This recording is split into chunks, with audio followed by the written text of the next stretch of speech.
cycle पर चाक ताके हो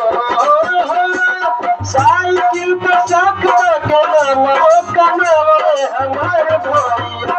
ए हमारे भैया बिहार के समृद्ध बनावे हमारे भैया बिहार के समृद्ध बनावे हमारे भैया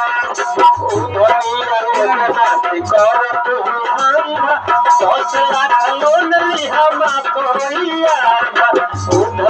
योजना से कर तू 10 लाख लोन लिहा भैया आपन बिजनेस करके आपन बिजनेस करके बेरोजगारी भगावे हमारे भैया ए हमारे भैया बिहार के समृद्ध बनावे हमारे भैया बिहार के समृद्ध बनावे हमारे भैया